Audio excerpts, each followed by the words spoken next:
It's 2 a.m. You're not sad, nothing's wrong, but your brain just won't shut up.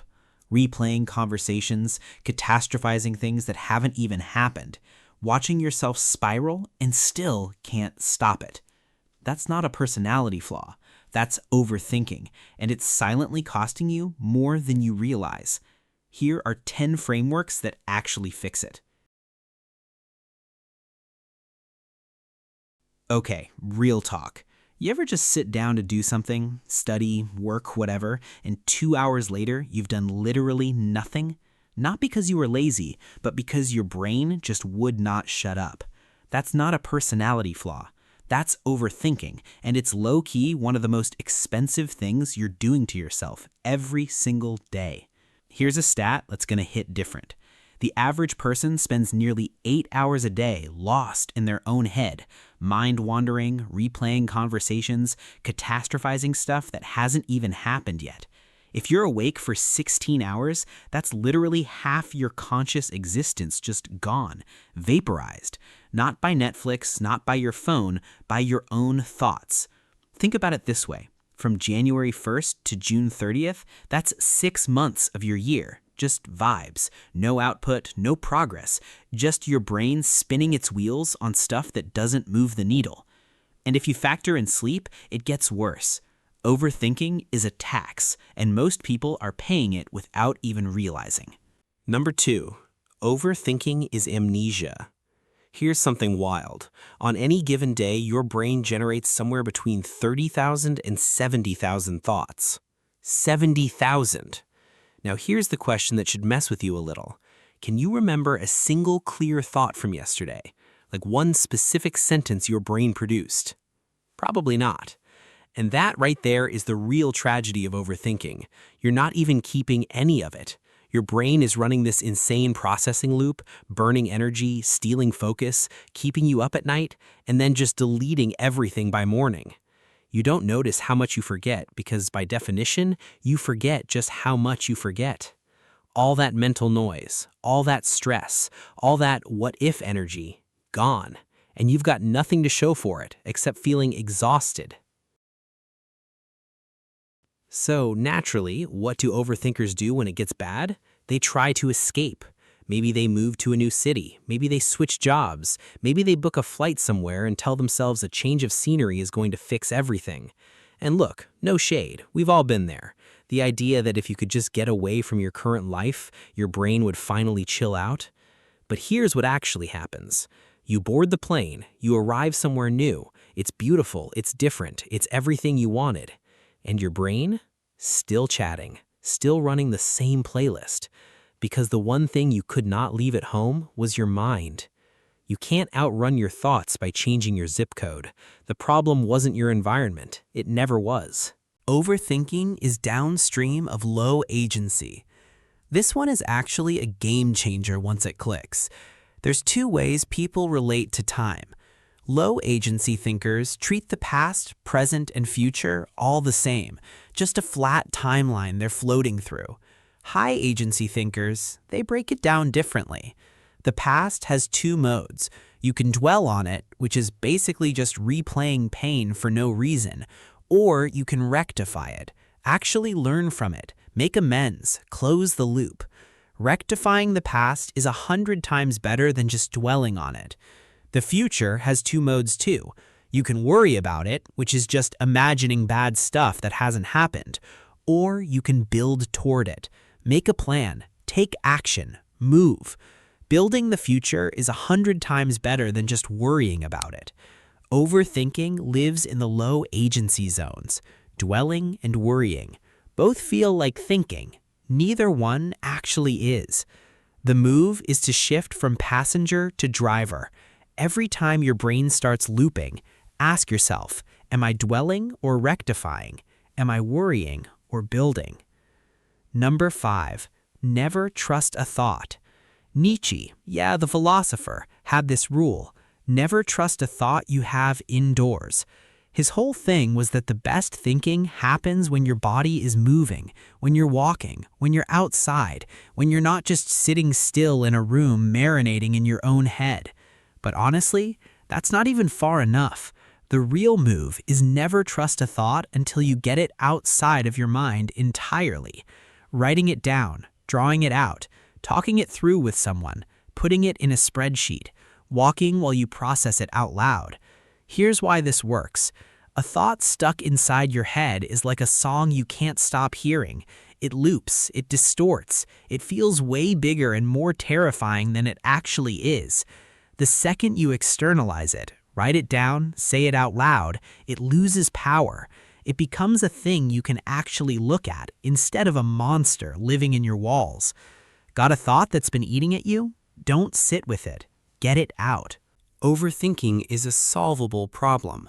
A lot of people treat overthinking like it's just who they are, like it's hardwired, like there's no fixing it. That's a limiting belief and it's holding you back.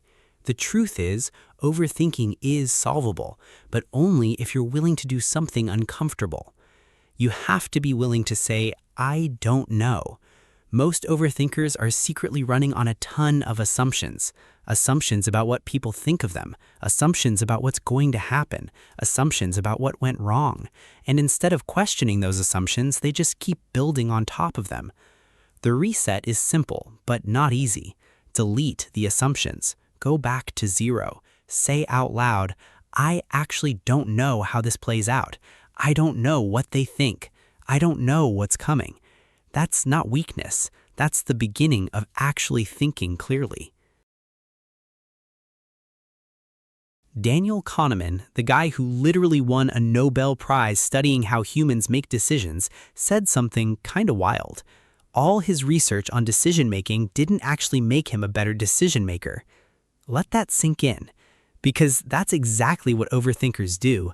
They think that if they just gather more information, run more mental simulations, think harder, eventually they'll land on the perfect decision. But that's not how it works. Your brain's ruminations are not smarter than reality. Reality is smarter than your ruminations. So instead of trying to think your way to the right answer, make an experiment, form a hypothesis, design a small test, run it. Don't know if you should start that project? Try it for 2 weeks and see what happens. Don't know if a relationship is worth investing in? Have one honest conversation and observe the response. Stop trying to solve life in your head. The answers are out there, not in there. Okay, this one is genuinely one of the most practical things I've come across for overthinkers, and it's low-key underrated. The idea is simple. You create what's called a worry cupboard. Once a day, 30 minutes, same time, ideally not right before bed, you open the cupboard. You sit with your worries. You review them. You take action on anything you actually can. Then, and this is the important part, you close the cupboard. When a new worry pops up during the day, you don't engage with it in the moment. You literally just tell it, I see you, you're going in the cupboard, I'll deal with you tomorrow at your scheduled time. Here's the psychology behind why this actually works. Worry doesn't go away because you ignore it. It goes away when it feels heard and accounted for. When worry knows exactly where it lives and it has a specific time on the calendar, it quietens because it's not competing for your attention anymore. You're not suppressing anything. You're just giving it a home. All right, this one might sting a little, but stay with me. Overthinkers usually believe they have low self-worth. They think they're not confident enough, not secure enough, not good enough. But here's the plot twist. Overthinkers spend almost all of their time thinking about themselves. Every scenario you're running, who's judging you, what people think, how you came across, what's going to happen to you, you are the main character of every single scene. Overthinking isn't really low self-worth. At its core, it's a form of self-importance. You've placed yourself at the center of everyone else's universe. The fix? Be like Galileo. He proved the Earth wasn't the center of the solar system. Do that for your own life. Practice thinking as another person in the room. What are their worries? What's going on in their world? Imagine the full weight of their inner life. The moment you realize that literally everyone is this deep in their own head, your problems stop feeling like the main event. Last one. And this one I want you to really sit with. There's an old story about a monk and a novice. The monk tells the student to climb a mountain and have no thoughts, just silence. The novice tries all day, but his brain keeps racing. He comes back at sunset, defeated. The next day, the monk gives him the opposite task. Go back up the mountain and think non-stop. Don't let a single gap of silence appear. So the novice goes up, and he thinks and thinks. He exhausts every memory, every idea, every worry he's ever had. He runs through it all. By noon, silence arrives on its own.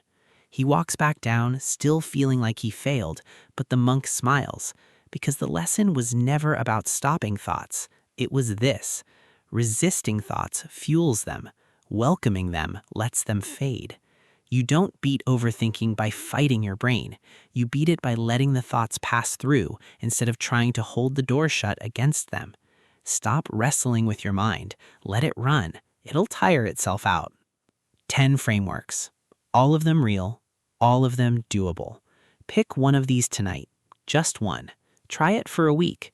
Because the version of you that stops overthinking isn't the one who thought harder. It's the one who finally started thinking differently. If this hit, subscribe. There's a whole lot more where this came from.